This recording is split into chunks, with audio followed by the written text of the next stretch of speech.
Hello, everyone, and welcome to Alabama for the Team Watson Racing Setups 187 here from the Talladega Super Speedway. I am your commentator, the Aussie Sim commentator, and it should be a fantastic night of racing. Got a bunch of cars on pit road. They're just starting to make their way out onto the track right now as they're getting ready for a pit party. It is Super Speedway time, and everyone loves a good Super Speedway race.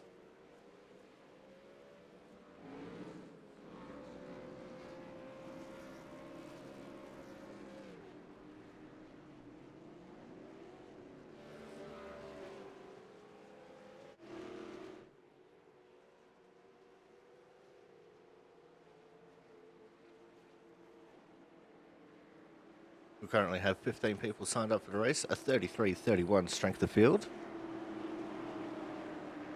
And it's all going to be about who can make their way through the field to the front and who is not going to lose the draft.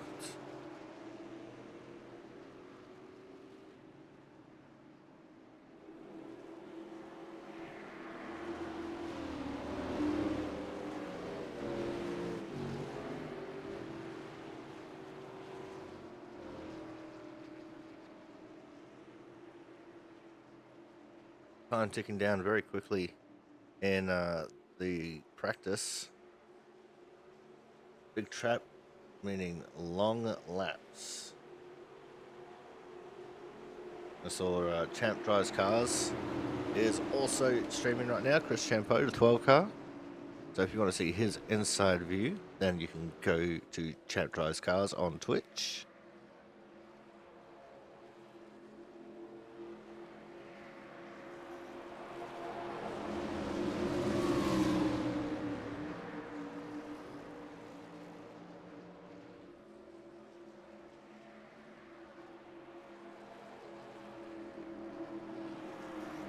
Here we go. Pace car is in, absolutely, as they pass the pit entry. Very long wait to get the race going here. And they're off. Good start there for the Team Watson Racing Setups. Car number 39 of James Watson immediately went to the outside, joined by the 38 of Thomas Harmon. But Jonas Marquez was just snoozing a little bit on the start. He is losing a lot of ground. As we now have another car joining the fray. Jack Sanders has just signed up, bringing our strength of field down to a 31.76.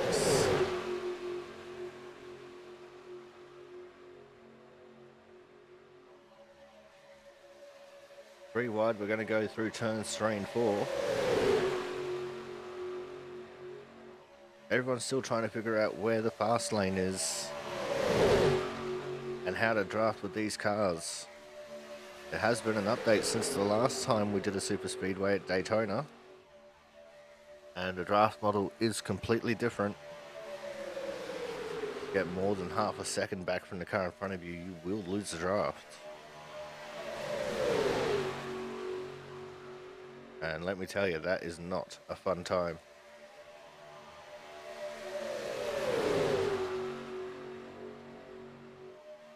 But with us being Super Speedway racing, there's also plenty of opportunity for chaos to unfold. Just takes one bad bump for everything to go from chocolates to boiled lollies.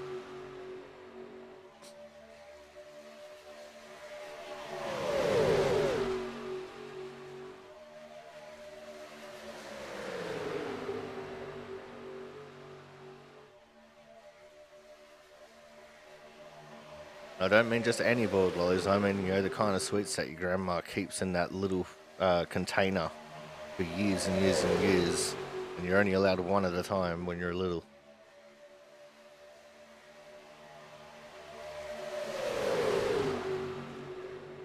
Oh, as there's drama at the back. That's the 05 of Scott Rickard, the 39 of James Watson. This is what I'm saying. One bad bump, and you go from chocolates to dead. So we now have 17 signed up. Strength of field is now back up to a 32.41 with Joe Slimer in a 9 car signing up to the race.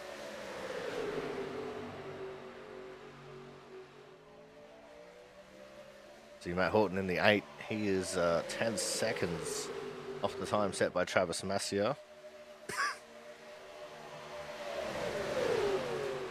That'll be by virtue of him going out and practicing without the draft.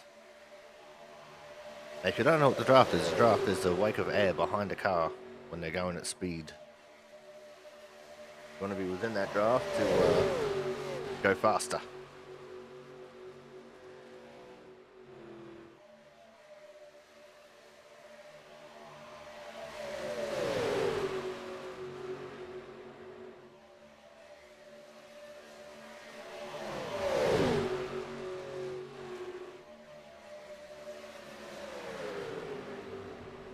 Oh, the 21 Thad Failor tried to do a real fast pit entry there, and he has slid all the way through the grass, and he has met the wall. Apparently he had just no stopping power in the grass there whatsoever.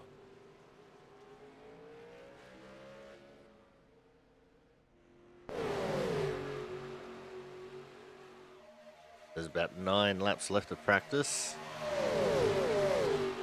Some of the slowest laps you'll see outside of road course racing.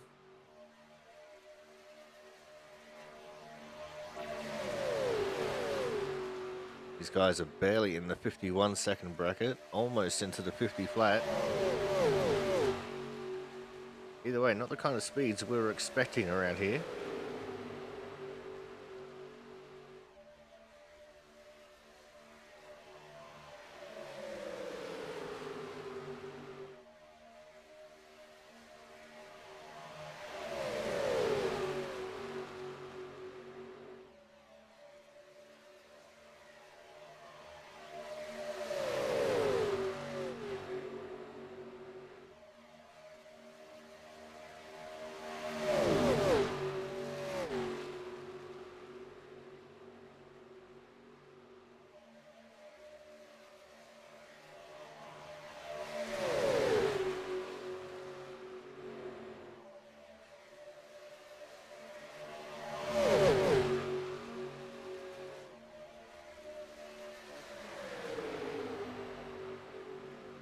The outside lane has gained the advantage now.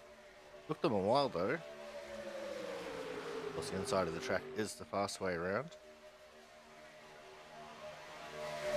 Might just take a little bit to get the lucky van wound up.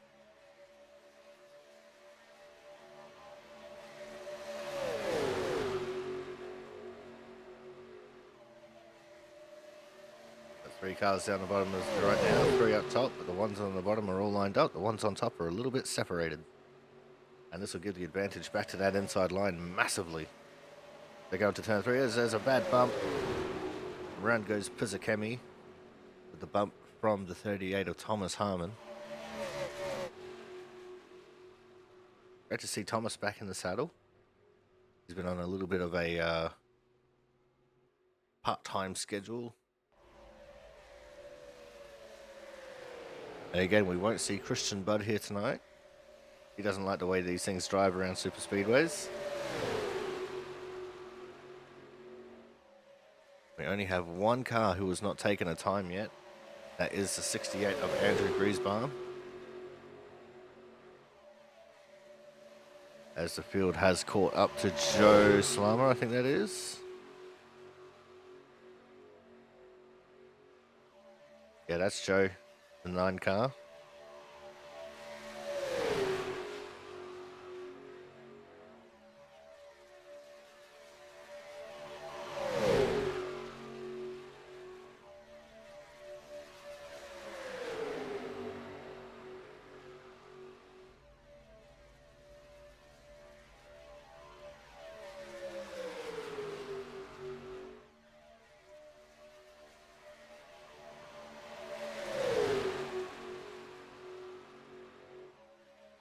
Oh, there was almost contact between Jonas and Mark Pentecoff. Pentecoff not running the Chiefs skin this week. He's running a But he was running a Bass Pro Shops paint, and now it's changed. I think that's a Mountain Dew paint scheme.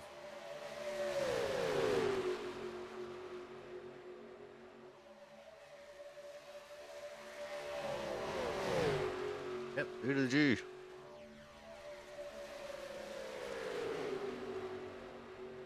We go back to the Wrangler car. That's Nate in the 29. 5 laps to go in practice. In fact, maybe about 4 laps to go as we just come down under 4 minutes to go.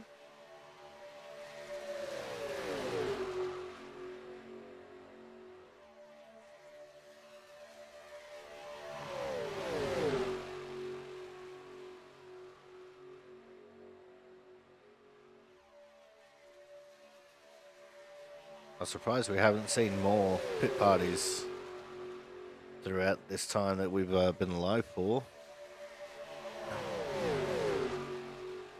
Normally you'd want to do as many as possible around a track like this. You don't want to be out there doing laps alone, because it gives you no indication of how the car's going to be in a group.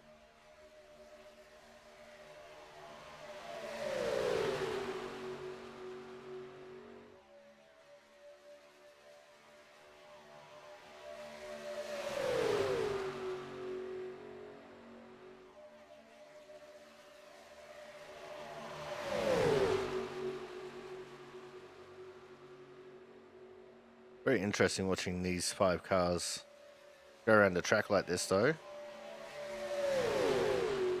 Where they're trying to make passes on each other and stuff. Looks like Jonas might just about be out of the draft range. So he'll probably start dropping off here actually.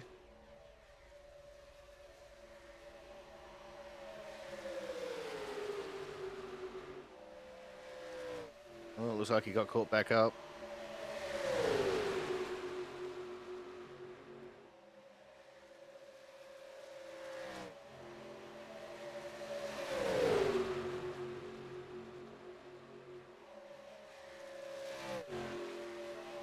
There's now just 2 minutes left. It means these guys only have about 2 laps left to put in decent times.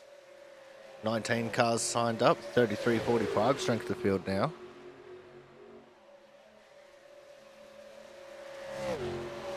Twitch chat's filling up with lurkers. Love to see it.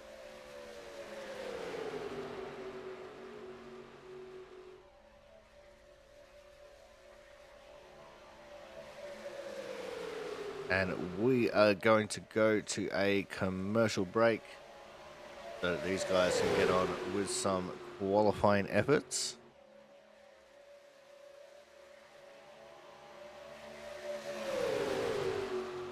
So make sure you guys stay tuned.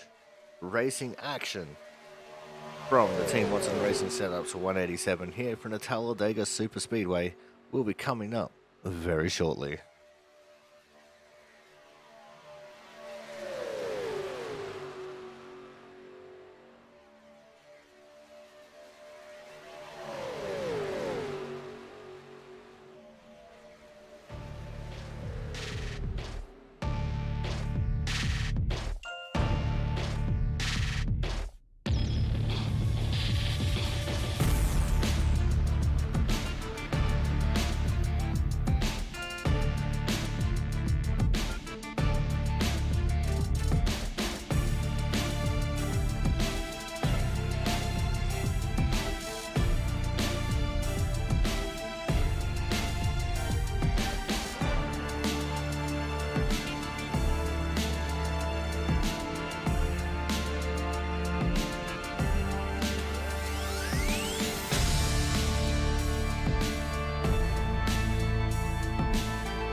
Welcome back to the Talladega Super Speedway here for the Team Watson Racing Setups 187 on the Aussie Sim Commentator channel for the Output Racing League. It is time now for us to see our starting grid. We only had 11 takers for times. And the grid is going to be like this. The 05 of Scott Rickard on the pole.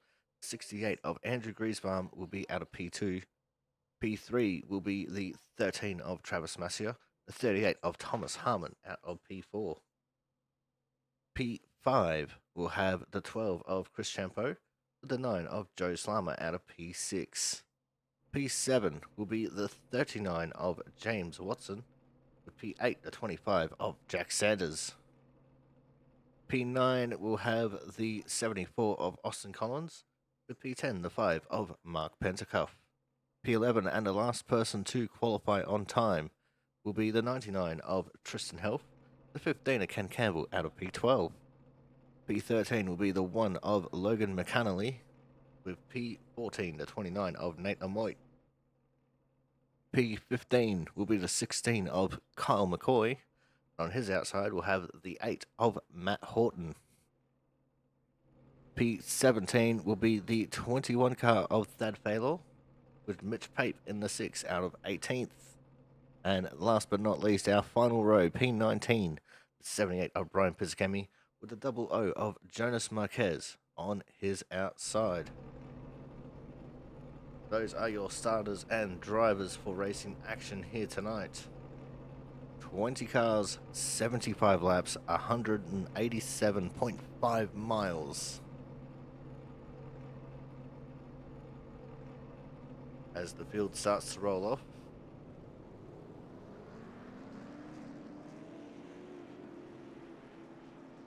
Now the leader does have lane choice. Even on the initial start, the leader has lane choice. The top 11 are our eligible Hard Charger Award winners.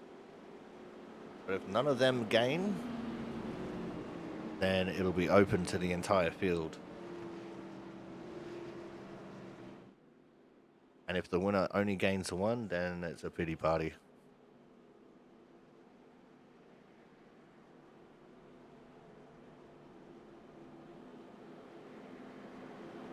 So the first start of this race will be on green. All the subsequent restarts will be on the leader inside of the restart zone.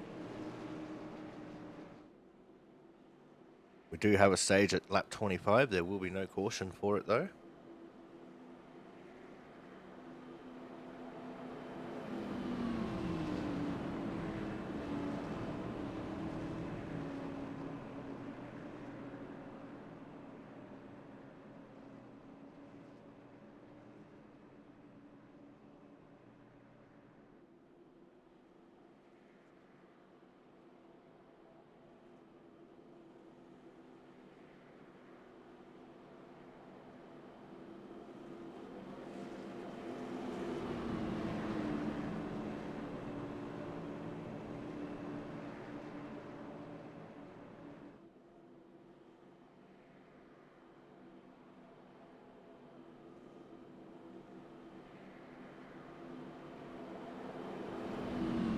Very long pace laps around here. Actually, so long you have enough time to run to the bathroom and go for a quick piss. As the pace car makes that hard left turn into pit lane. 75 laps await us. A long wait to the start zone. Who will come out triumphant as we're off and racing. Very even start for both lanes, but Thomas Harmon getting to the back of Andrew Griesbaum just that little bit faster than what Massier could do for Rickard.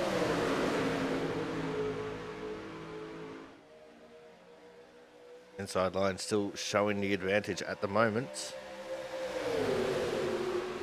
And no one is at the point of falling off the draft just yet. Griesbaum got shot like a cannon out of turn 2. Had so much overspeed. Got a bit of a gap. And now it's starting to hurt that outside line a little bit with the gap that he got.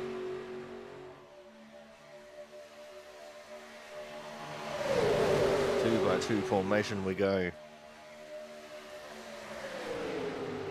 Who is going to lead the first lap? Oh, very sketchy stuff from Travis Massia there. Andrew Griesbaum leads the first lap. And he is going to immediately come down and cover the inside line. He was going to try and take Thomas Harmon with him, but Thomas choosing to stay in the outside. Thomas side drafted him a little bit. Inside line had a little bit of a check-up when they caught up to Griesbaum. Thomas Harmon has taken the lead of the race, and he now moves down into the front of the lower lane. He wants to lead it from the front. He doesn't want to be a pusher.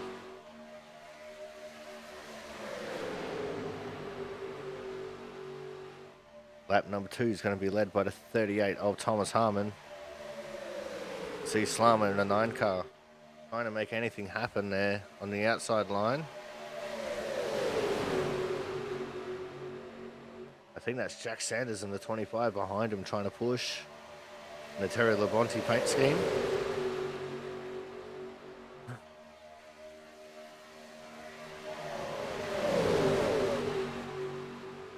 And our top 4 have actually pulled away from the rest of the pack here a little bit. Big air gap behind Travis Massia in front of Chris Champeau.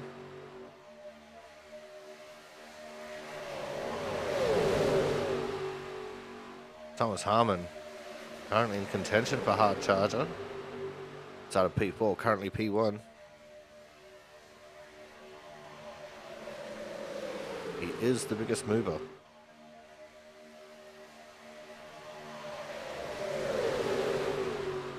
At least the biggest mover in the positive direction anyway.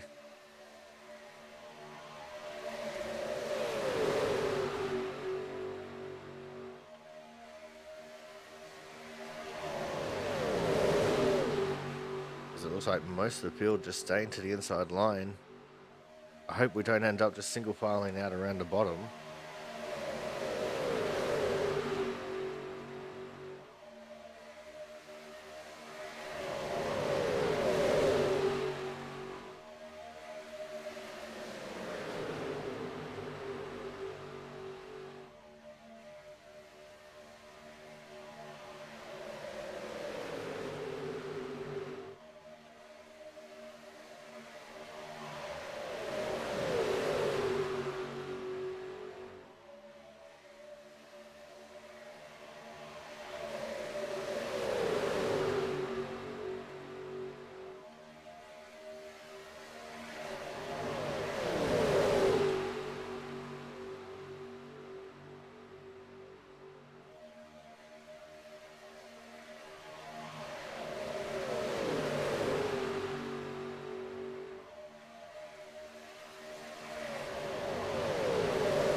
It looks like we are going to go completely single file here, with the exception of the 3 who were at the front, now languishing towards the back.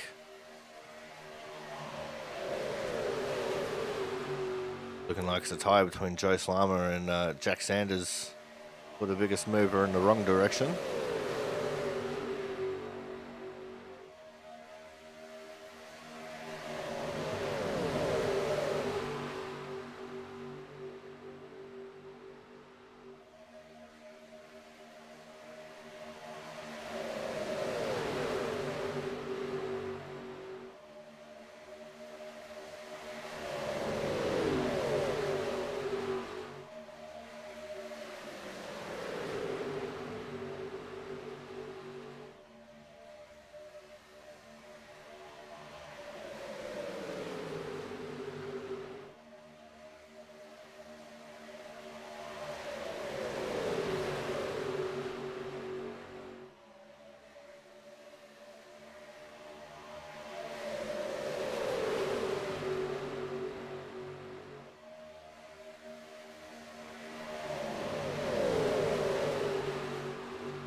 Still just 2 holdouts on the outside line now, though.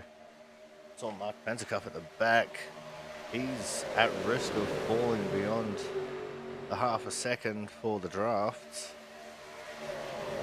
In fact, he has fallen far beyond it now.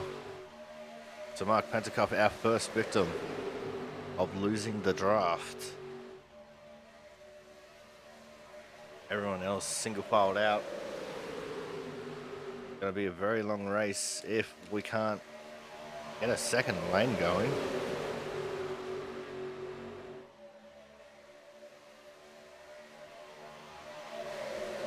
And saying that, just one bad bump and the whole complexion of this race will change. Come from anywhere in the field, especially with the way the checkup happens on the entry to the corners.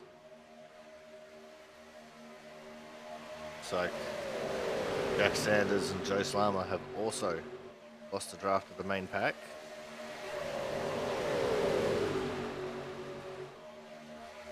Those three want to have a chance of finishing this race on the lead lap. They're going to have to get bunched up together and try and draft as a team of three. With the entire field single filed out like this, it's going to be hard for them to catch back up. The best they're going to be able to do is try and maintain a decent standing with each other.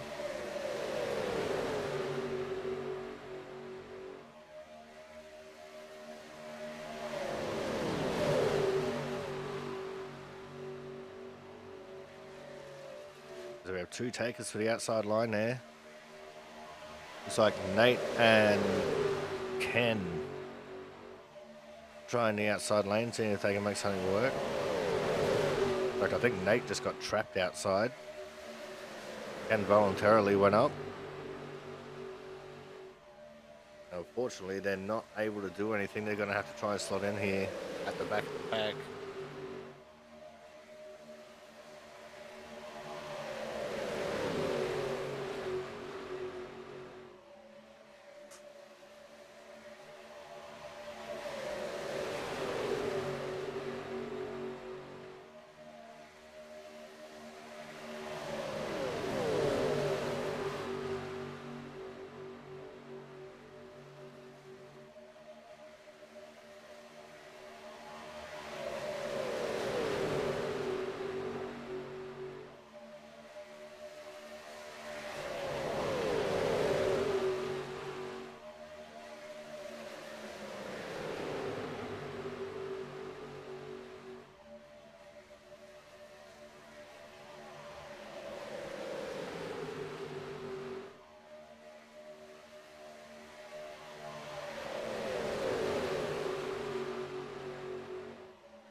Yeah, everything's looking very calm at the moment. You can see Andrew Griesbaum just sticking his nose out of the draft, trying to cool down his engine temps a little bit.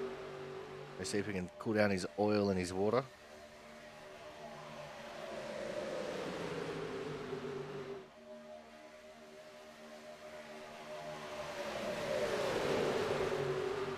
I think pit stops are really going to be where things get shook up.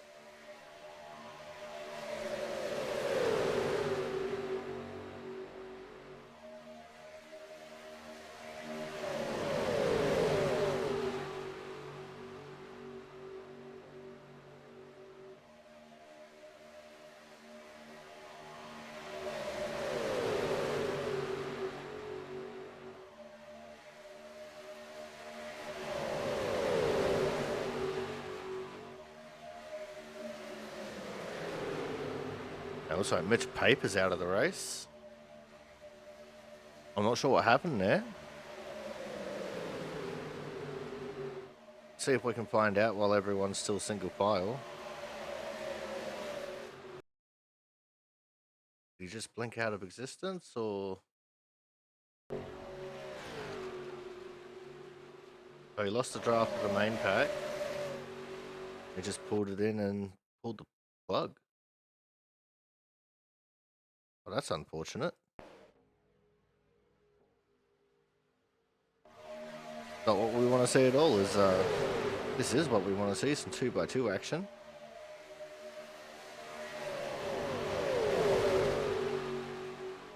There's Austin Collins in the 74 on the outside, trying to get hooked up with the 15 of Ken Campbell and the 29 of Nader Moit.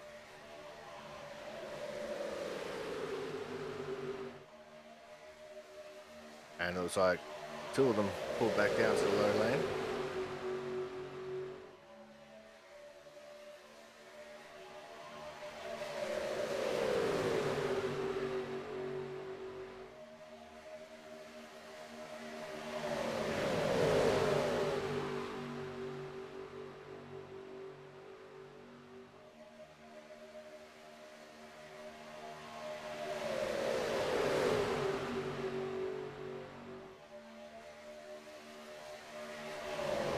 Bizagami has jumped up into the outside lane with Campbell and Collins now. And it looks like as a three-peat, they're getting it going.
Four cars in that outside lane now.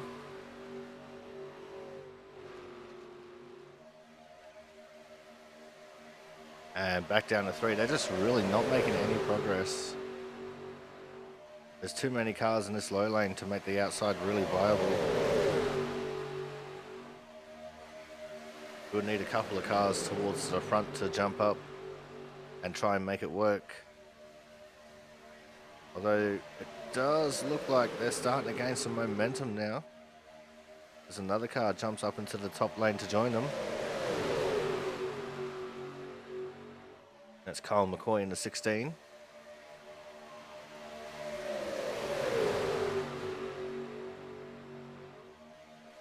See the numbers on each line starting to skew.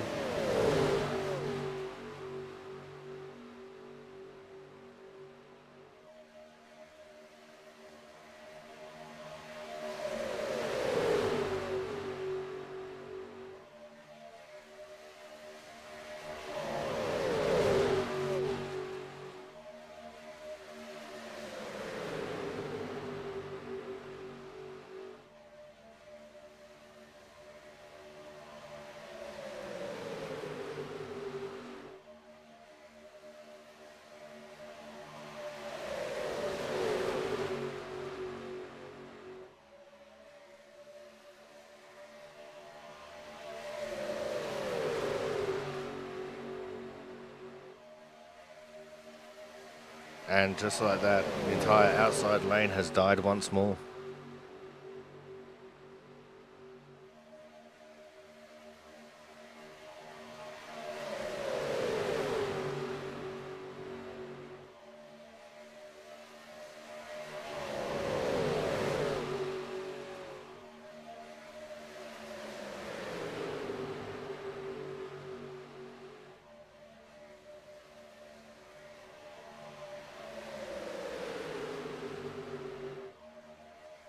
But they're still trying though. And laps are ticking down very quickly. In saying that,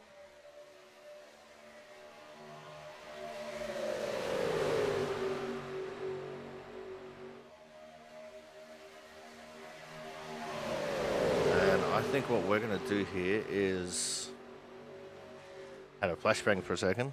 We're actually going to go to a quick commercial break because I'm pretty sure the way the fuel is working out these days, we have to get 2 stops. We're going to go to a commercial break now before those green flag stops get started. When we come back, racing action will return very shortly.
Welcome back to the Team Watson Racing Setups 187 here from the Talladega Super Speedway.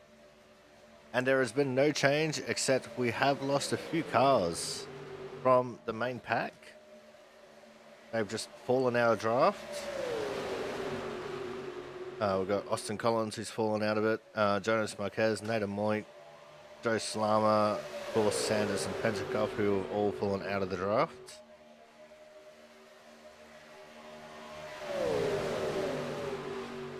Very easy to do so at the moment with the way the draft model is for these cars. Get half a second behind and you'll lose it all. Something that Kyle McCoy is currently battling with. He's very close to losing the draft actually.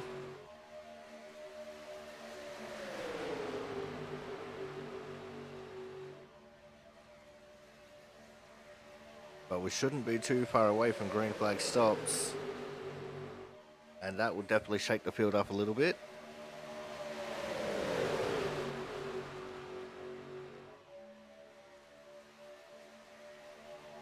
There's been a 75 lap race and the smart money would be on 25 and 50 as the pit laps. But everyone will have their own little strategies as far as when they would like to pit.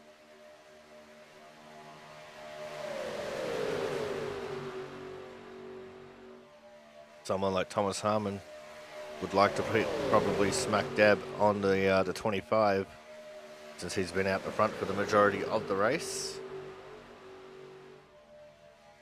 Being the leader of the line means that he uses much more fuel than everyone else, as everyone gets to lift and coast every now and then while they're in the draft.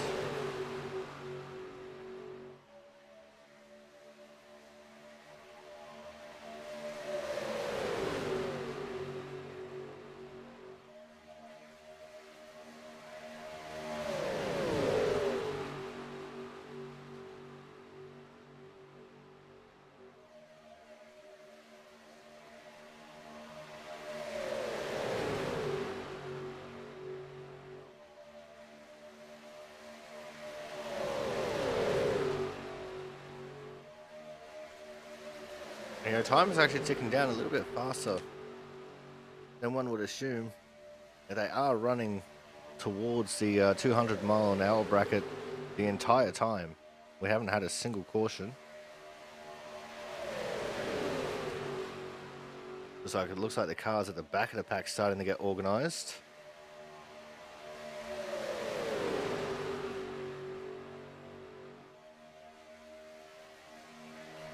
got Pizzakami, McCoy, and Collins 21 seconds back. They're in a group. Just a little bit behind them is Marquez, Amoit, Slama, Sanders, and Pentacup. They're in a big pack as well.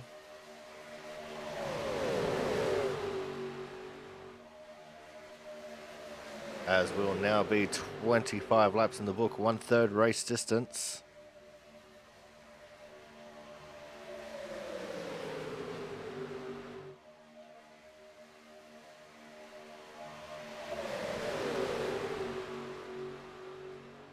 So if they do have to make 2 stops, we'll be seeing it here very shortly.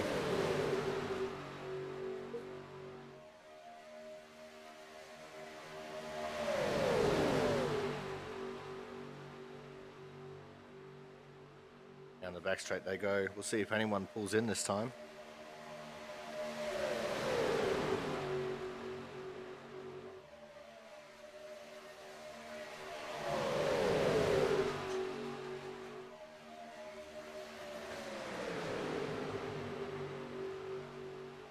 No takers from the front pack at all.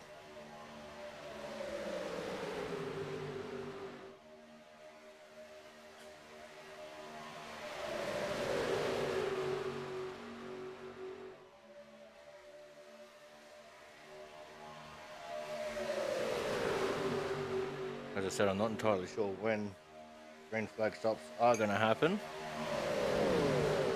I can only speculate such things.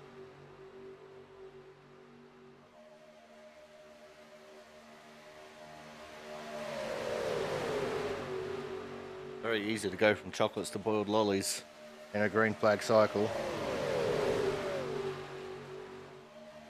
Just a couple mile an hour too quick through the pits and you'll lose everything you have. If you on around, Thad Faylor and James Watson around. That is the first caution of the race.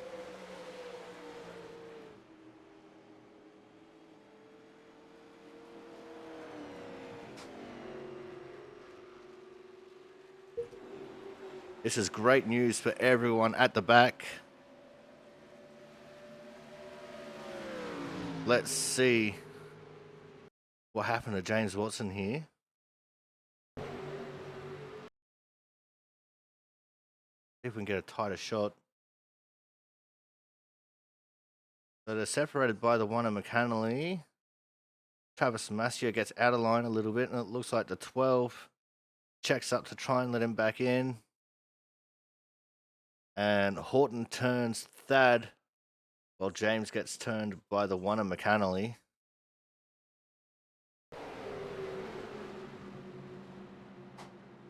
And that is the way that cookie crumbled. They both didn't hit anything and were able to keep going though, which is a great thing.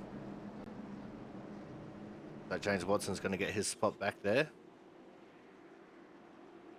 Behind the 12 and in front of the 1. This means we should also get green flag stops and everyone be able to fill up on all the gas they need to get through to the second stop.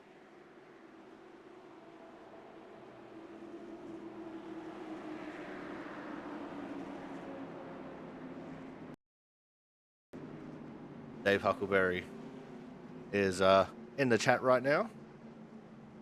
Does commentary with James Watson. As this is a terrible camera angle for while everyone is in the pits. No one has stayed out. Everyone's pitted. And everyone will be back together. Oh no, to 68. Andrew Griesbaum missed his pit box. Had to back it up. He was P2 coming into this. And he's going to be a little bit further back coming out. Thomas Harmon also not coming back out with the lead. It's like the 12 of Chris Champeau is going to be our leader.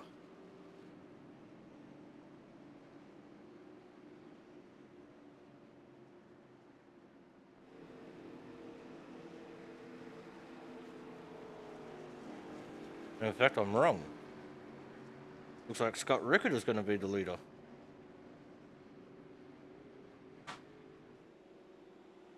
Full unpack all this very shortly.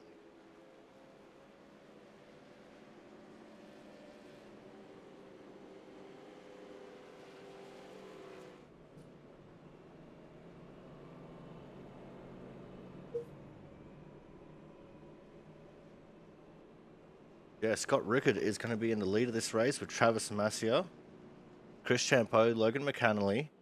Thomas Harmon went from 1st to 5th. And it's James Watson. Andrew Griesbaum goes from 2nd to 7th. And it's McCoy, Campbell, Horton. That's your top 10. Baylor, Amoit, Slama, Pizzacchemi, Collins, Marquez, Sanders, Pentacuff, and Health. Wrap up the rest of your 19-car field as Mitch Pape is OUT out of this race. It looks like Scott Rickard is going to choose the inside lane. He was the pole sitter for the initial start. He's found his way back towards the front for the restart.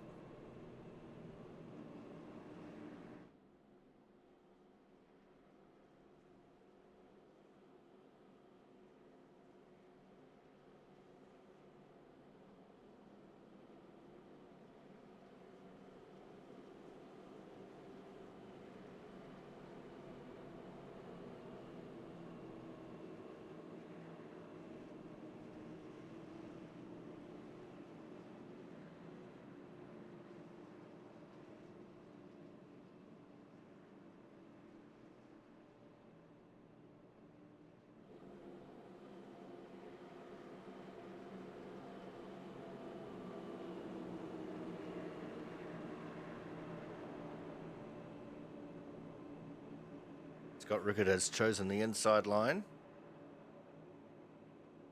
I probably should have grabbed someone for an interview, but I didn't think about it at the time.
All right, here we go.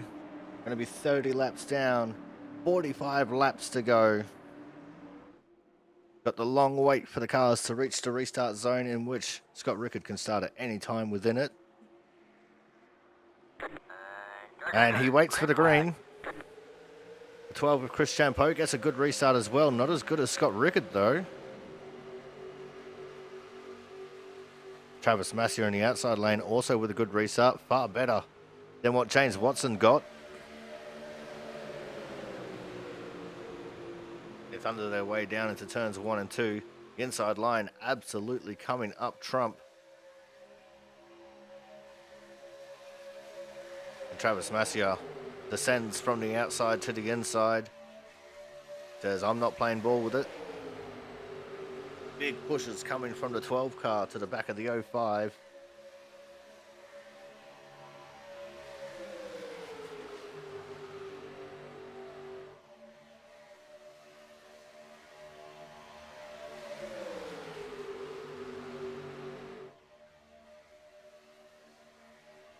Oh, very loose. The 39 of James Watson. As is the 13 of Travis Massier. Came back up in front of him. The 16 of Kyle McCoy was in behind. He's now jumped back down into the inside lane just in front of Nate. Logan McAnally started 13th, currently up into P3. He's got plus 10 next to his name. Thad Baylor, 17th to 8th. He's got plus 9.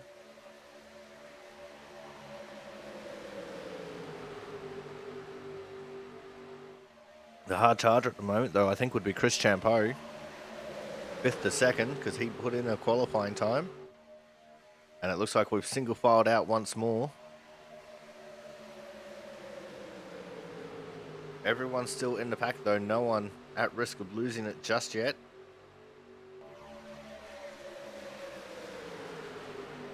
And it looks like we're going back to the status quo.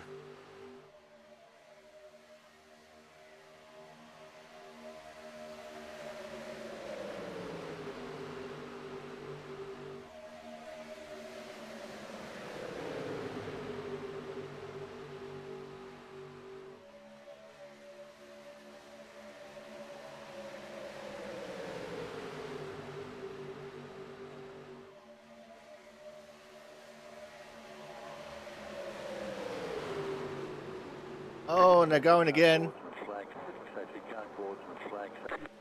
That was right behind James. He's got the 16 involved.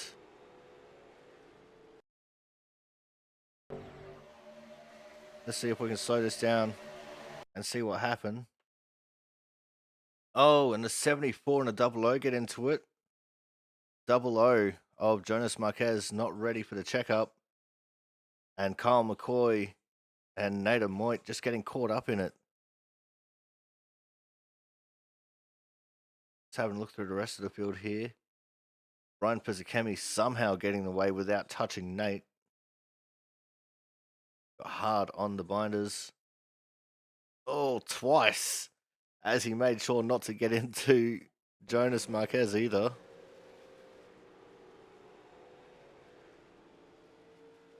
Looks like it's very minimal damage done though.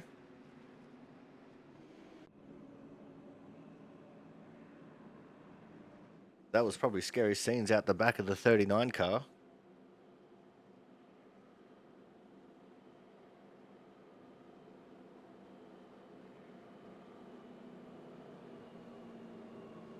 And see, it's just that little bit of checkup that happens throughout the field, and it can sometimes catch people off guard.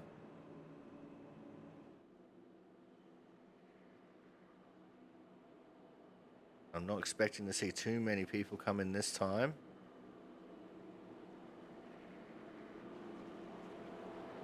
Looks like the leaders are shaping up like they're coming in. And they are. Alright, this is a surprise. We only went a few laps, but maybe they can make it to the end from here.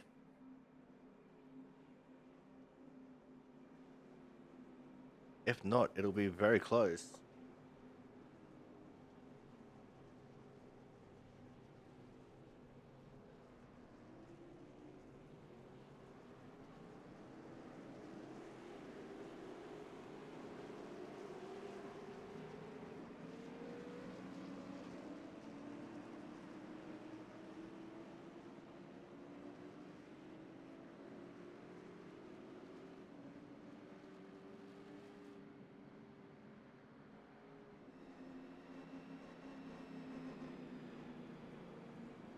And it looks like Scott Rickard is going to come back out in the lead. Very short stops, so everyone just getting the top up. Scott Rickard was only in for 4.5 seconds in his box. Got Jonas, Austin, and Kyle McCoy still in the pits getting repairs done. Nate Amoit was in the pits for an extended period of time as well, but he's already come back out.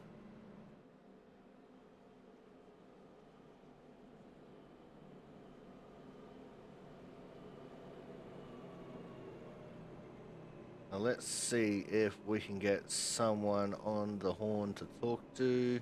Let's go for Austin.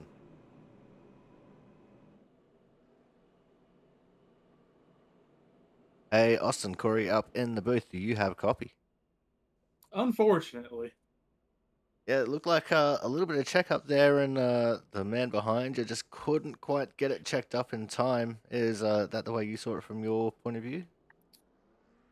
Yeah, from the very limited point of view I had, yeah, that's exactly what it looked like. These cars, this package is, it's something, and everybody's just trying to keep their momentum up. So I can't blame Jonas, but we're all out here just trying to race. All right, now I can see that you're starting to roll out off the pit lane now. How bad is the damage?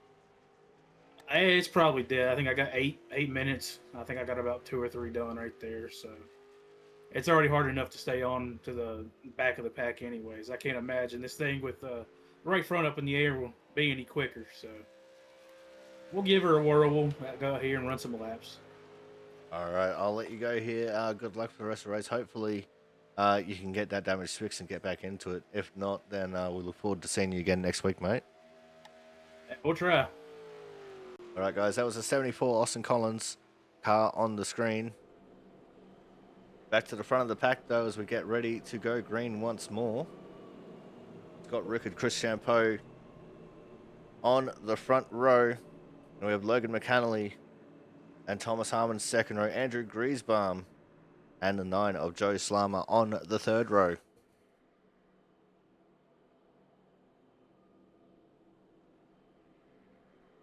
And we're on the back straight. But we've still got plenty of time before we go back green once more.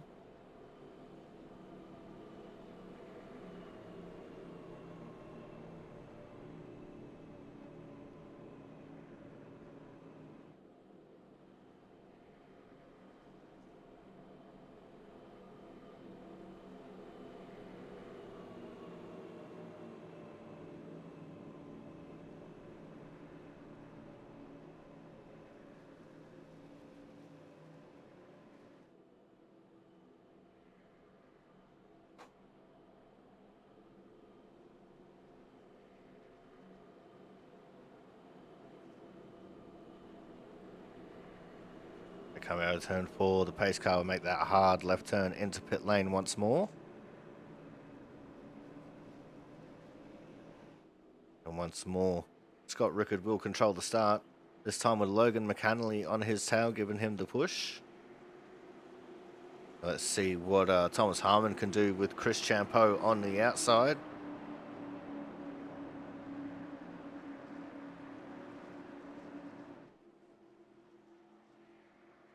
Already a little bit of side drafting under pace laps. Oh, and you can see Justin Collins' machine with no front bumper, as it's another big restart there for the 05 of Scott Rickard. And the 12 of Chris Champeau immediately ducks into the lower lane.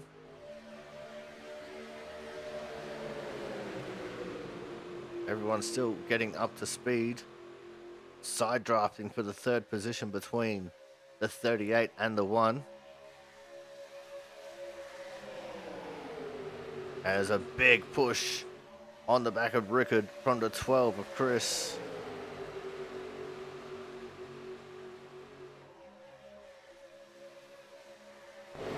Change back to our slightly more out cameras.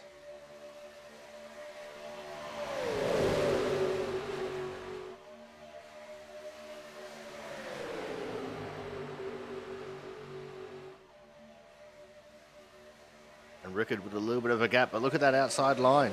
It's starting to get some momentum.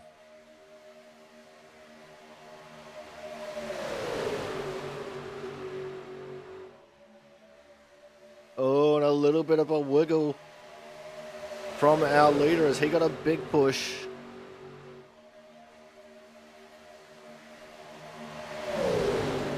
The inside line's becoming a little bit untidy. They see the momentum of the outside lane and they're like, we want some of that too, as now Harmon and Slama drop down into the inside lane.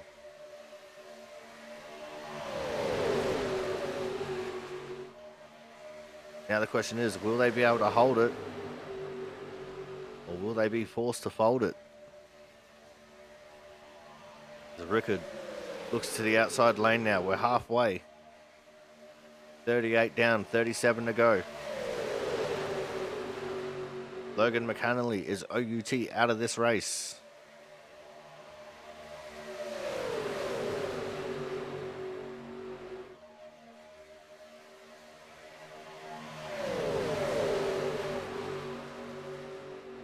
Joe Slama, currently the man in hard charger position.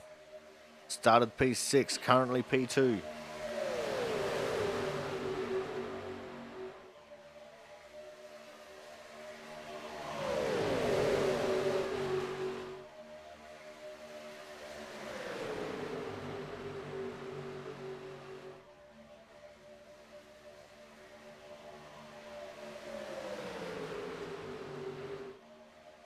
And we start to get single filed out once more. Austin Collins and Jonas Marquez both have fallen off the back of the pack. I think they're just sitting there drafting together with their broken cars.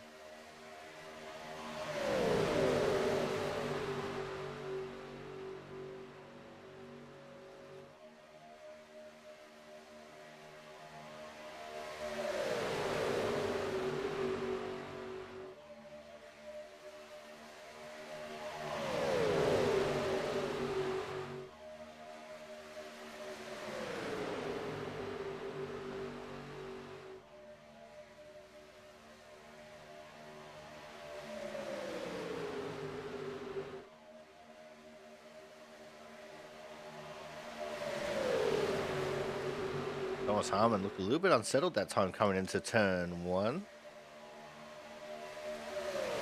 We're going to focus on crashes. See what we can see to see if we can see.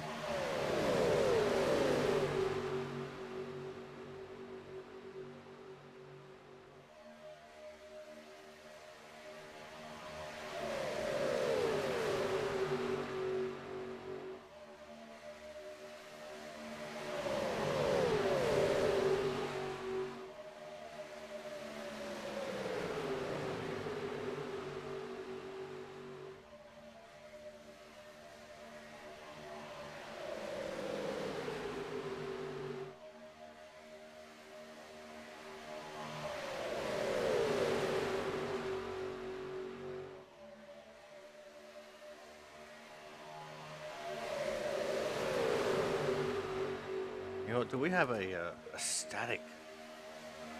No, we don't. I was going to say, if we had a static TV set, we could go to the static cameras and just listen to the sound of these engines. See what TV3 looks like. Ah.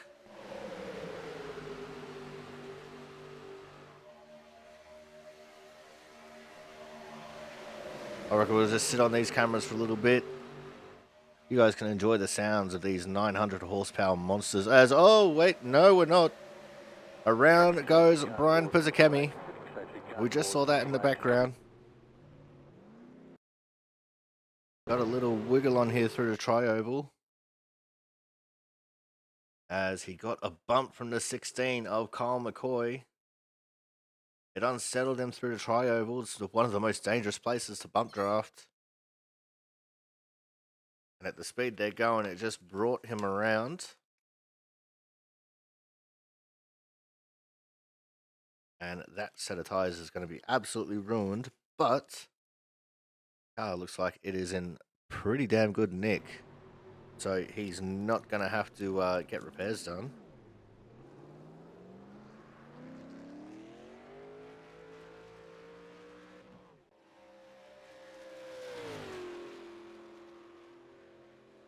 We go back to the front of the field, everyone catching up to the pace car. That is our 4th portion of the race, I think. Either 3 or 4. I've already lost count.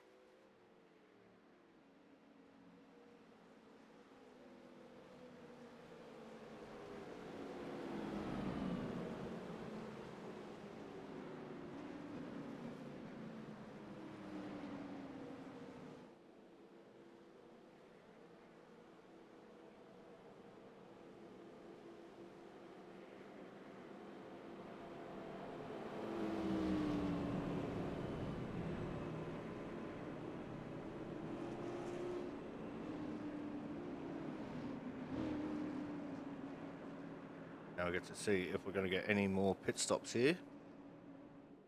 We are almost at the 2/3 mark.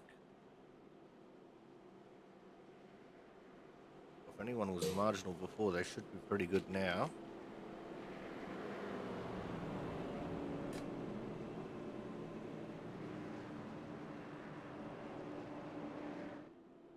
also means people like Marquez and Collins can go and get extra repairs done to their cars.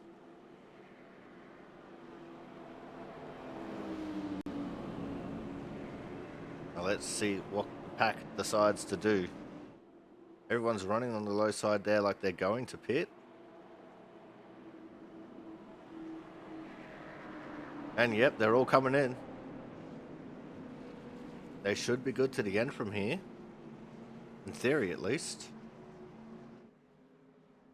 We're going to take this advantage to go to a commercial break. When we come back, we'll be getting ready to go back to green. So make sure you guys stay tuned. More action from the Team Watson Racing Setups 187 be coming up very shortly.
Welcome back to the Team Watson Racing Setups 187 here from the Talladega Super Speedway. And as you can see on screen, Scott Rickard has come out with the lead once more. I'm not sure how he does it. I think it's because of his pit box selection. It's going to be Rickard from Slammer, Griesbaum and Harmon in P4. Champeau, Horton, Faylor, Campbell, Amoit, Massia, that's your top 10. And it's Health, Pizzakemi, Watson, Pentacuff, McCoy, Sanders, Marquez and Collins still in the pits, getting some more repairs done to their vehicles.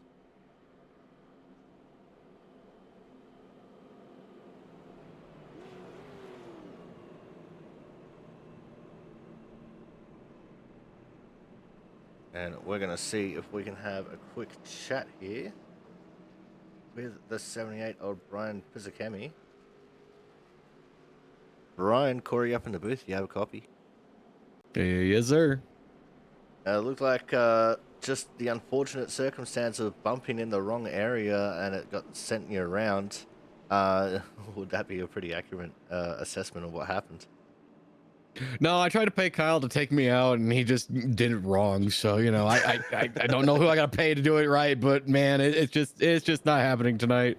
No, but yeah, it was just trying to keep up, and it happens. You're actually very lucky there not to go through the end of pit lane. How bad were the tires when you came in? I hadn't even checked. Not too bad, honestly. Like a little bit of wear here and there, but nothing too crazy. All right. Well, I can see that you're in a decent restart position here in P. I'm guessing that's 12. It's got you down as 13th. Yes.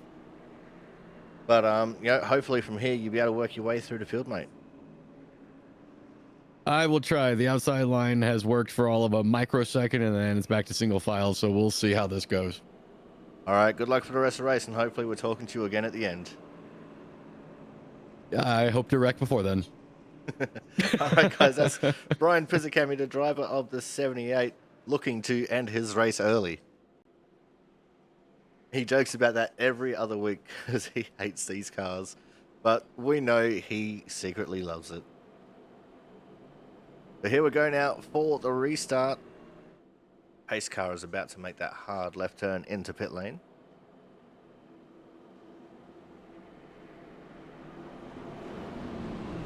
And we're going to be going with 29 laps to go.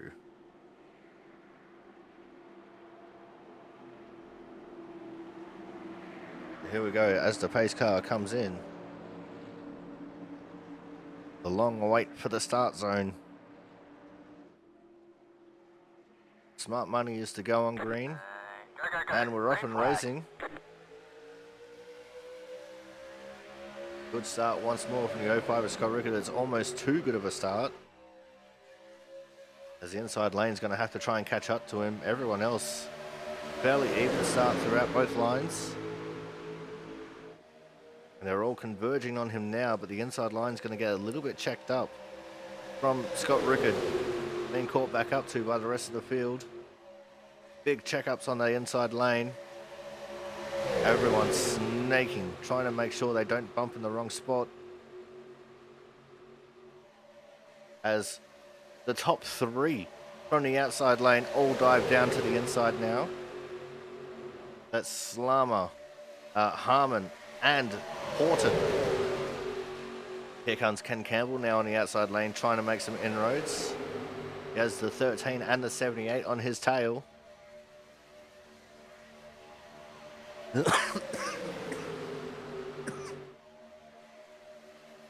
So I started coughing because I saw Mark Pentecoff up there in the outside lane as well, breaching the top 10.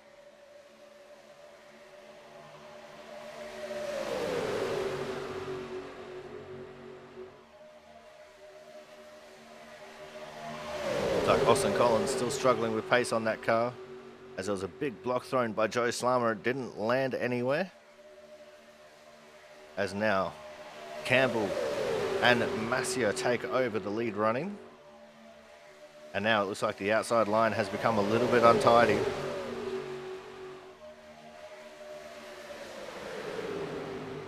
Mark Pentecoff has abandoned it for the inside line, just slotting in front of Scott Rickard. But he opens up the gap once more and Rickard fills it very quickly. Thomas Harmon back up into third, although he just got shuffled out the way by Slammer. Everyone's starting to get racing now as the laps are winding down.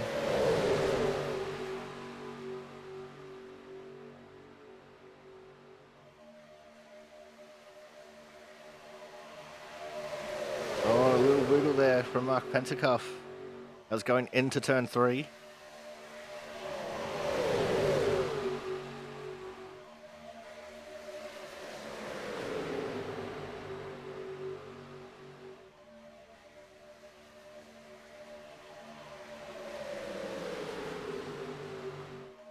Looks like that inside lane starting to get all the advantage now.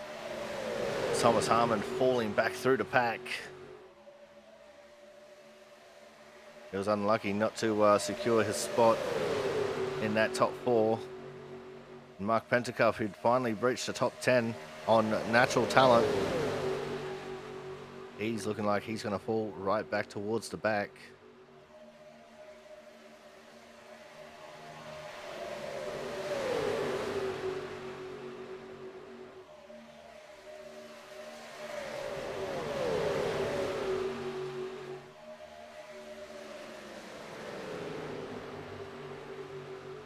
As we now just have 25 laps to go in this race.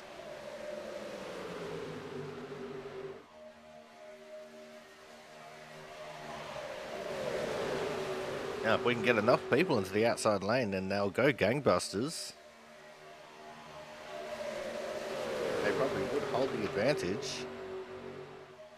It's just convincing enough people to get into that outside lane. That's the hard part.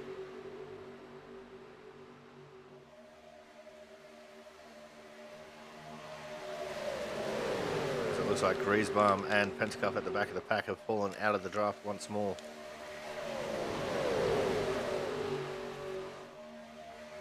By virtue of everyone being single file in front of them, they are losing the draft and losing the pack very quickly.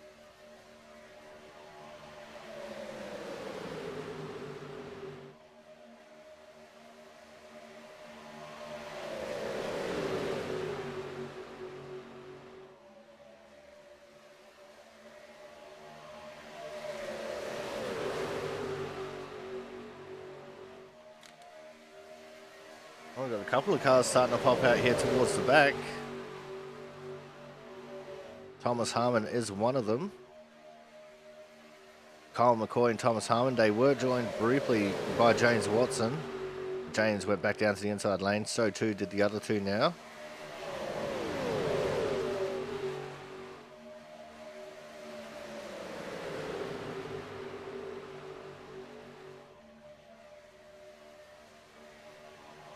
And here comes the 16 and the 38 again.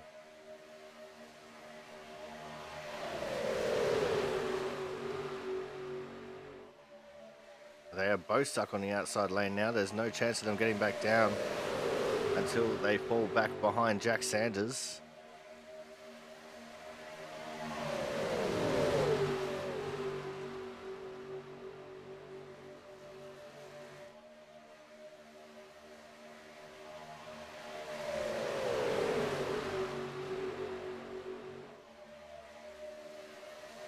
And that is where they will go.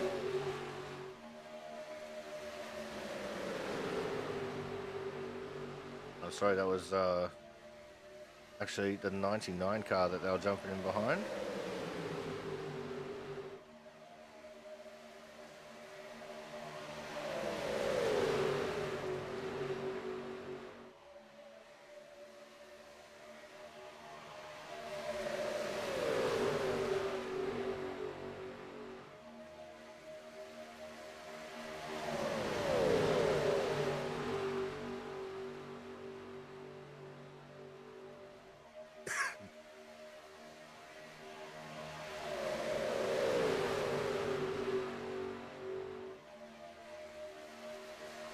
Now here's hoping we start to see some more racing again.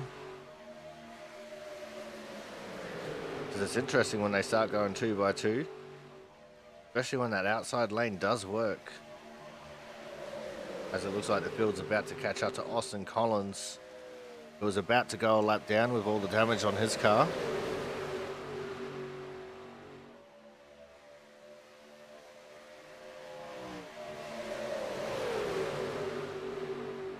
Goes right to the outside wall. He doesn't want to cause a disturbance throughout the pack.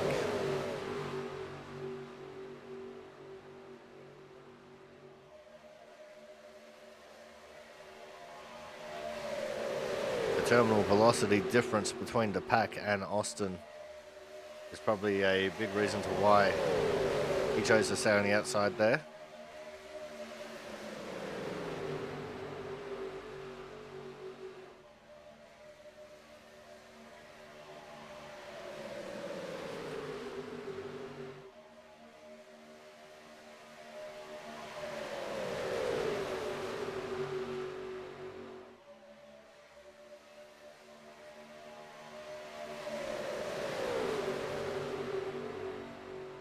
If we were to get a caution now, Austin Collins would actually be the lucky dog wave around.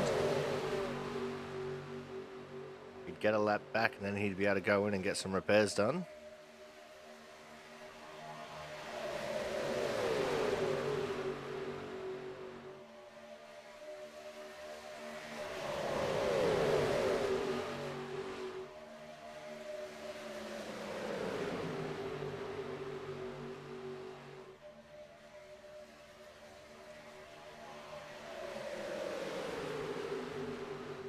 And it looks like everyone is pushing real hard here in the pack. It's just so hard for anyone to make a move. We do have 2 cars on the outside line now. I think that's Health and Harmon. Tristan and Thomas, the 2 THs.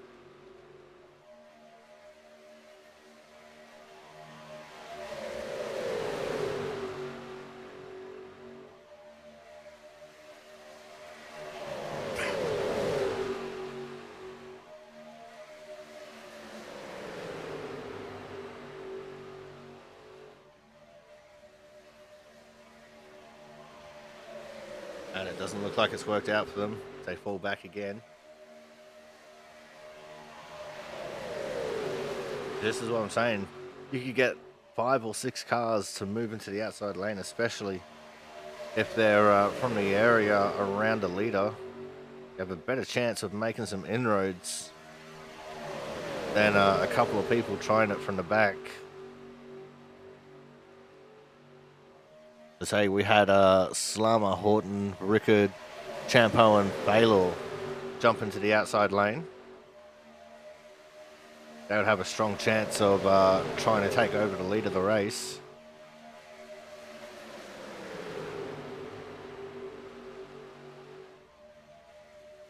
The laps are winding down.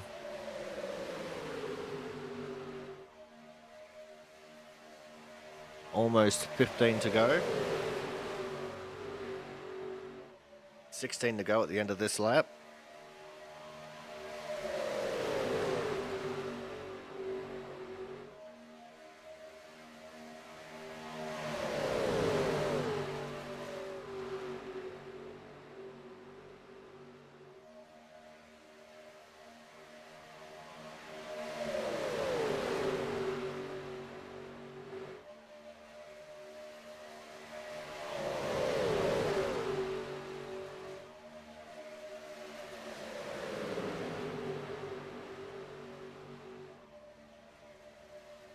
We're starting to reach the stage of the race where moves are going to start getting desperate. If there's any kind of a gap open on the inside at all, someone is going to try and fill it. The bumps will become bigger. The abandoned will be reckless.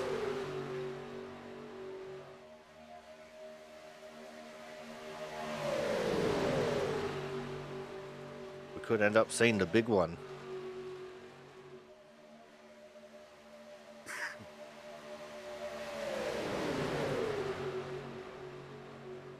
Ken Campbell still leading away from Travis Massio and Joe Slama.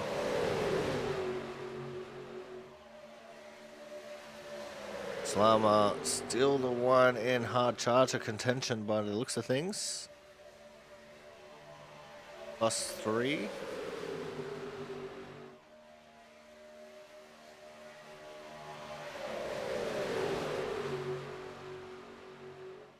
Not to take anything away from Ken Campbell, who started in 12th and is in 1st. Or Matt Horton, who started in 16th and is in 4th.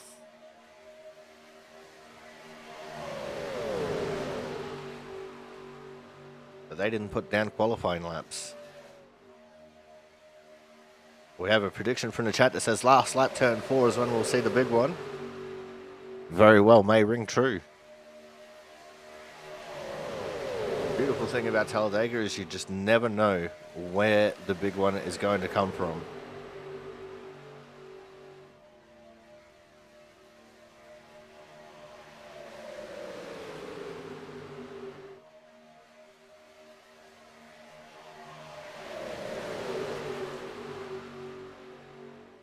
Oh, and I've had a screen freeze, but it's come back. That was weird.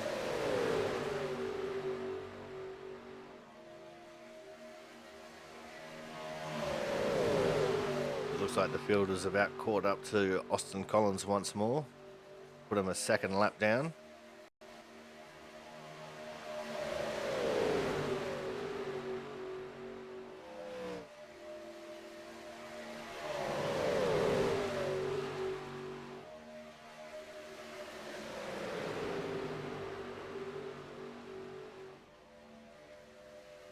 Got another one saying lap 72, turn 2 for a wreck.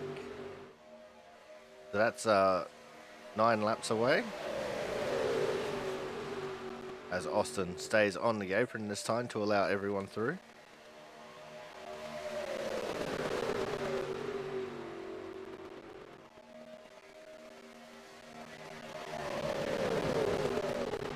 Austin would be hoping for the lap 72 wreck. Because then he'd get a caution to get one of his laps back and be able to get some repairs done. If anyone falls out of the race from there, well, then that's just some free positions for him.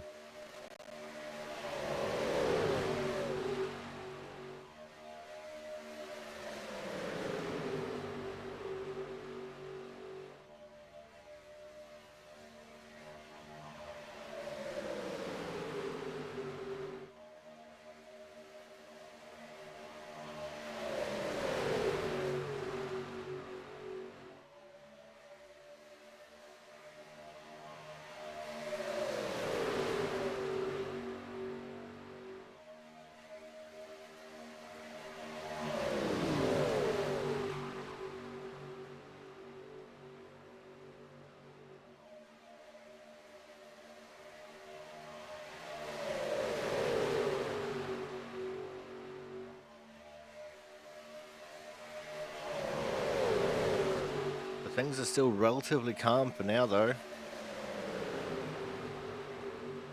as we're about to start lap 65. Means there's just 11 laps left in this race.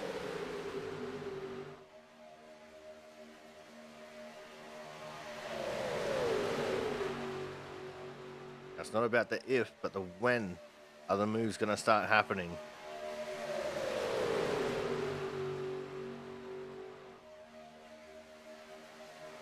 Health, Harmon, Pentecost, Griesbaum, McCoy, they've all lost the draft. You got 2 separate packs going. A pack of 2 with Help and Harmon. A pack of 3 with Pentecost, Griesbaum, and McCoy.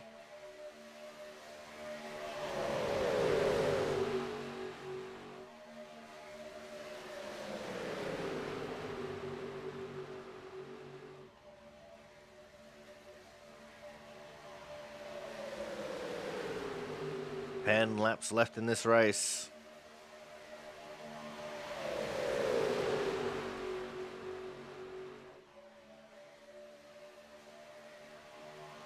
If you're someone who likes to push, this is where you start pushing hard.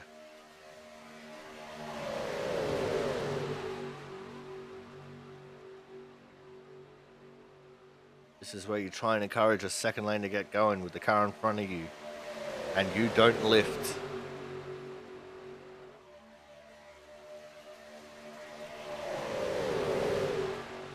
As the old saying goes, don't lift until you don't turn until you shit, and don't lift until you smell it.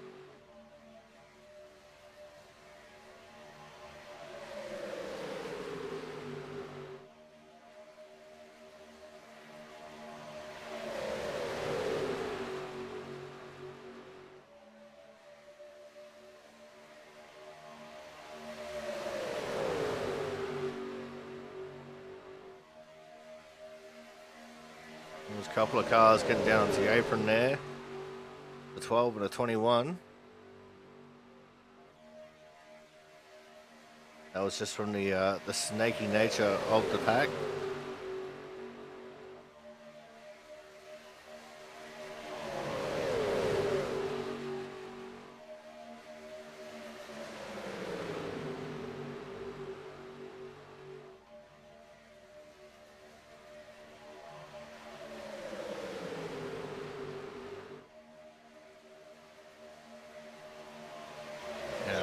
Third and fourth place cars also doing the same, the 9 and the 8 on the entry to turn 1.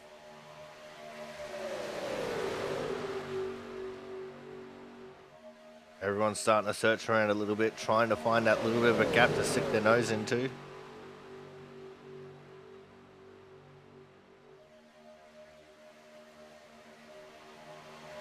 Seeing if they can force a move upon the person in front of them.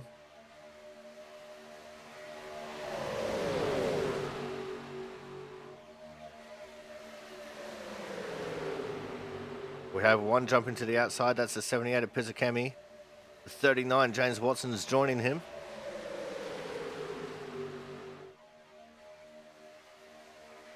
Side draft is strong, but unfortunately the pack is still stronger.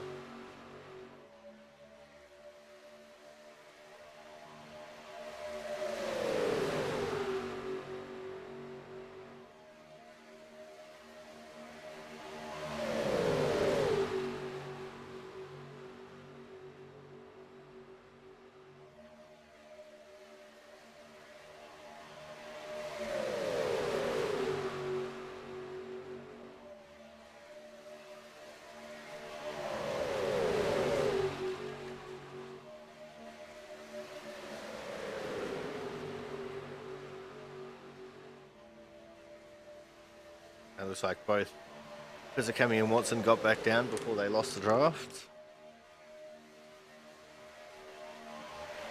Although Watson dropping back a little bit from the back of the 78 car.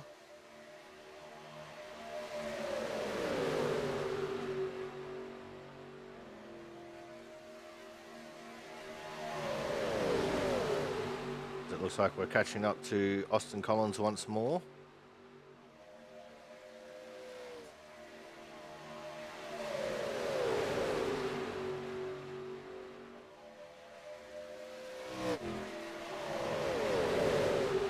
He goes high to let them all through.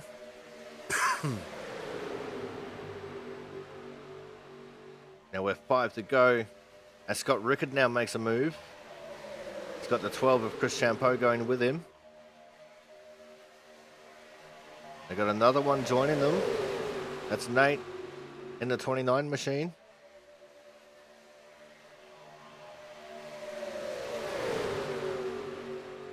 Couple more cars that could become a viable lane. They're already starting to gain.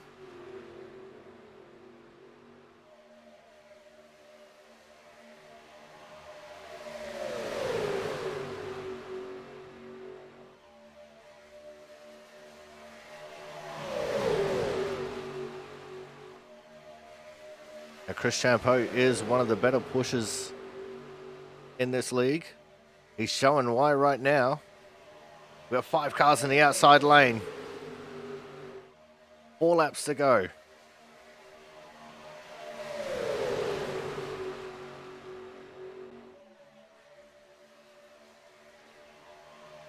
Inside lane's falling apart. There's not as much help there as there was before.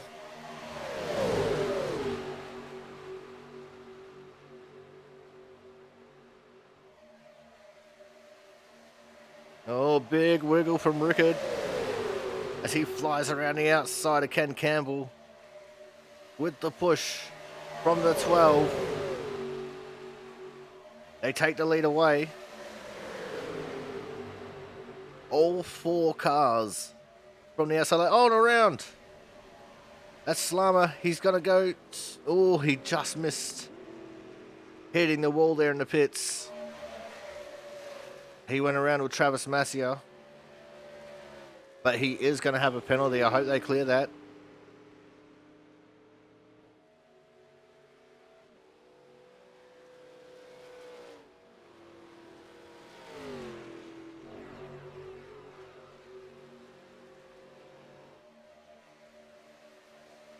Can't exactly go and see what unfolded there. It's unfortunate for Slammer to go out like that. He was in hard charger contention. At the moment, it's looking like now the hard charger is going to go the way of Chris Champeau in P2. Got 2 laps left.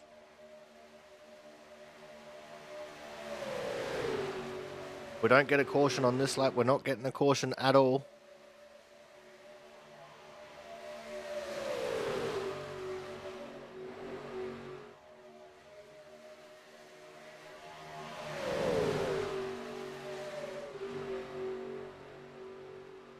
Scott Rickard leading the way from Chris Champeau.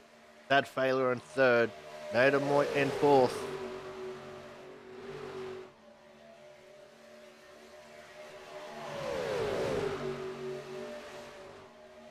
They come through the tri-oval for the penultimate time. Going to be white flag, last lap, last chance to win it or wear it.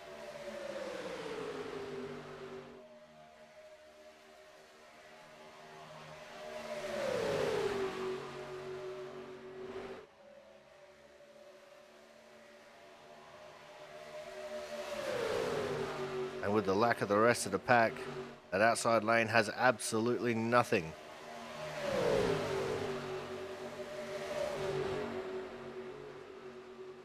They're racing in that second pack though. Racing hard for their positions. They come out of the turns 3 and 4 for the final time.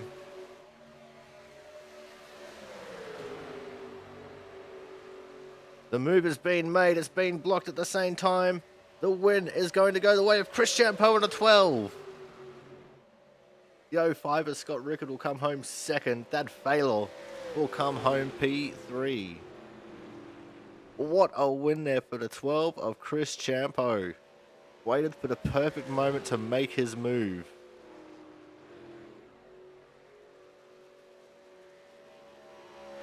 And Scott tried everything he could to block it. Could not get there. Don't forget to go check out Champ Drives Cars here on Twitch. to see the winning reaction.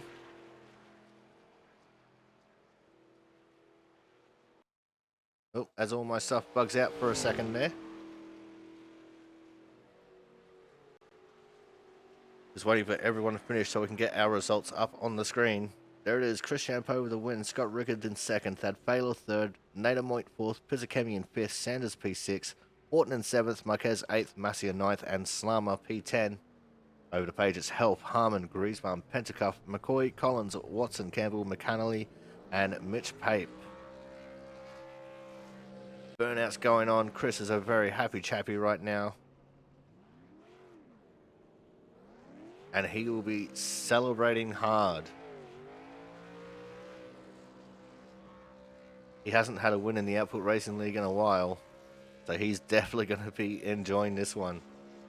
We're going to go to a commercial break now. When we come back, we'll have driver interviews, so make sure you guys stay tuned.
All right, guys, it is time for driver interviews once more.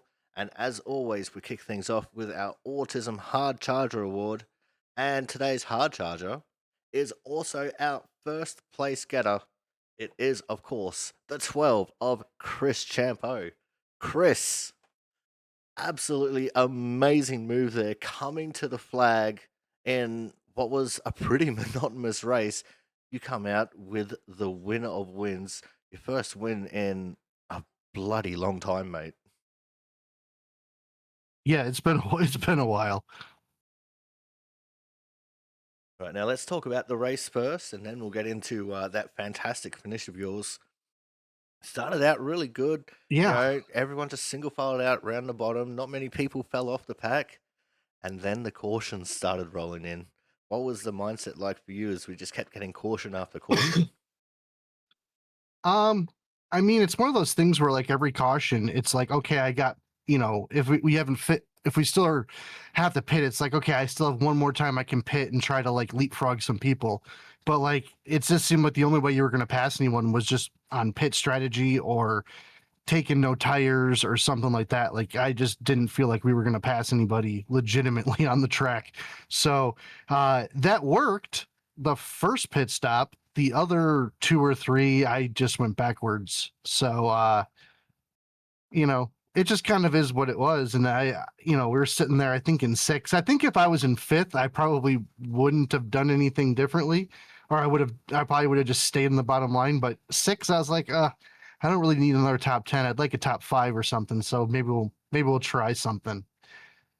And I think like there was only 10 cars in the pack. So I said, well, worst case scenario, if I wait late enough to do this, like I'll just be 10th, and then oh well. Yeah, a little bit of late So race drama there as well with the incident that involved Joe Slama completely breaking the pack in half. Only 6 cars left in that lead pack coming to the flag. What was the feeling like for you as you came off turn 4 and was like, I've got to pick the right spot here to make the move? in all honesty, like I was like, do I make a move? Because I was like, if I make a move and no one goes with me, and Thad has a push, he's just gonna go right around me, and I'm gonna be out of this. So I really was like, it was like a 50-50. I said, like, okay, I'm going to go, but only if I feel like there's like an opportunity where if I go up, I just don't get past. So I was going to wait as long as possible. And then if like Thad was right on my bumper, I was just going to stay behind Scott and just be like, P2's awesome. Like, I'll take that. And then like we came into the trioval and Thad was like falling off quickly. And I was like, well, I have a run on Scott. So I'm just going to try and jump outside and hopefully I can get some like side draft and pass him, and it worked. I gave that like a 10% chance at working. So Yeah, and he even tried throwing the big old block on you, and it didn't come through as you just swooped around the outside of him with what had to be at least 2 mile an hour faster speed. it didn't feel like I was going that much faster than him, but I knew I had a run. But yeah, I think he was anticipating it, but I also think he was anticipating it a tad earlier. Like I said, I was almost not going to until I saw Thad falling off, and I was like, all right, let's try it. What the heck? All right, now let's look forward to next week. Well, actually, we've got a week off next week before we start into the Team Watson Racing Setups playoffs. So, what's the feeling like for you as we head to Phoenix on October 28th? Well, I'm not making the playoffs. I missed half the season. So for me, it's just another race. So it'll be fun. I'd like to try and get better at saving tires. I don't, it just seems like, iRacing is the tires are evolving so much faster these days than they were, 3 or 4 years ago. And so it keeps, I feel like, getting more and more difficult to save tires, at least for me. So it's something I really need to concentrate on. I think last week in Vegas, I was on pole, led 20 laps, and then just fell like a brick. And I was saving, so clearly I got to work on saving tires. So Phoenix seems like a good place to figure out how to do that. Yeah, so if I can get like a top 10, I'll be pretty happy. Save tires, learn how to save tires. Maybe I'll just start in the back and see what happens. All Yeah. right, now before we let you go here tonight, then Chris, anyone you want to give a quick shout out to? Hey, shout out to Scott, because like I feel like I was either behind, or I feel like I was behind Scott for half this race, and to come up P2 after that race is a little disappointing for him, I bet, because he was right there pretty much the whole night. So shout out to him, and Thad too, because Thad was there around me as well most of the race. So that was a lot of fun. But kudos to Scott. We were like teammates most of that race, and I left him out to dry.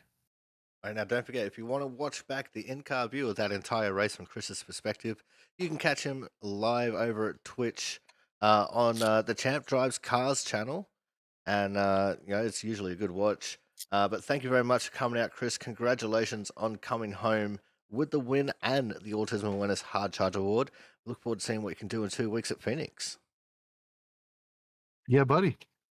All right, guys, that was tonight's winner and Hard Charger Award winner, the 12 of Chris Champo. Coming up next, we're going to have our second place getter, and it was a very unlucky second place. He was in the lead for, I think, the majority of the race. It is, of course, the 05 of Scott Rickard. Scott, he got you right at the bloody line. I knew as soon as we got to the last lap that was gonna be what he was gonna do. So it's one of those where I'm gonna try to block him and hold him up as much as I can before he can get next to me for it. And I didn't hold him up long enough. Well, let's look at the whole race here. You were up towards the front for the majority of it, but there was times where you'd fall back in the pack. Then all of a sudden we'd get a caution, and you'd be back on the pole again. Yeah, my pick three is apparently really good today, so it was nice of them for that. And just this was just not a fun package. You couldn't do it much without like almost dooring people at a side draft to make them slow down enough for you could pass money outside. Yeah, it was definitely a difficult race as far as trying to make moves is concerned. Pretty sure half the race I just sat here in silence because there was just not much going on. But it was still a very solid result for you, especially as we start getting off into playoffs. Yeah, I'd pretty much never listen to music for any race because it's usually I don't worry about it. But I knew the package from practice was going to be so boring. I was like, I needed to listen to something, or I'm going to go bored just sitting in line like this. Yeah. So it was like, so it was at least one of those where I'm like, this is going to be boring. Oh, let's listen to music. At least I have something to do. So I just sit here in the engine, not actually racing anybody. All right, well, let's look through your mind's eye into the future.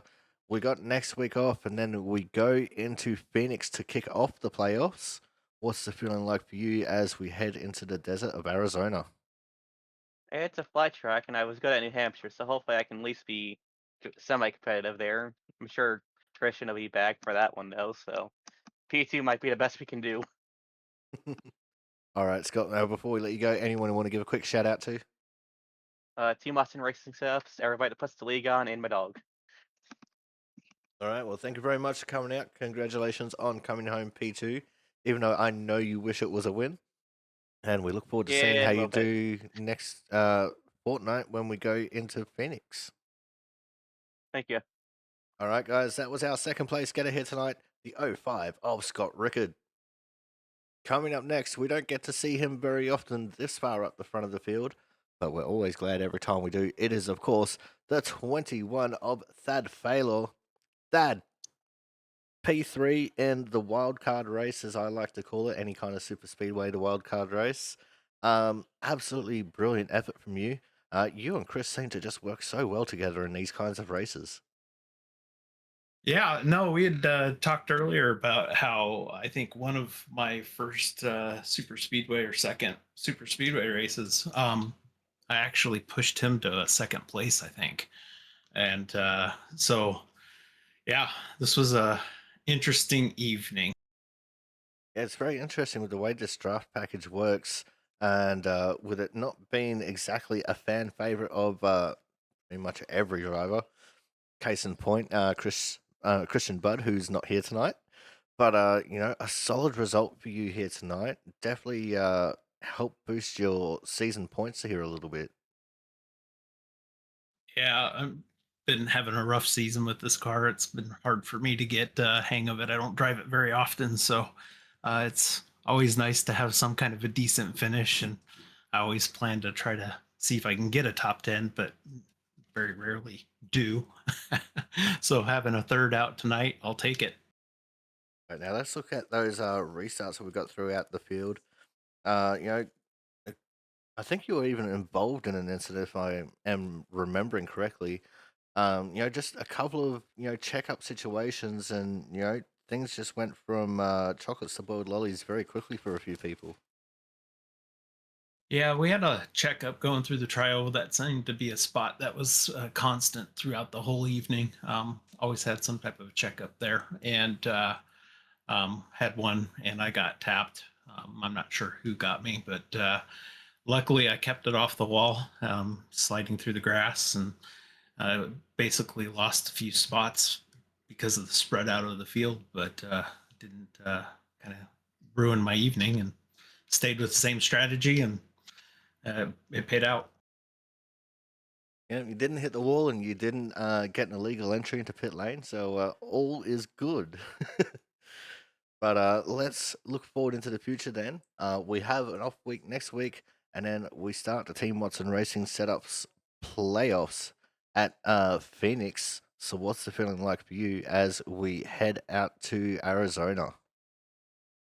I absolutely love Phoenix. If the car cooperates with me, I hope I can keep it together and get a good finish out of it. But yeah, I actually love Phoenix.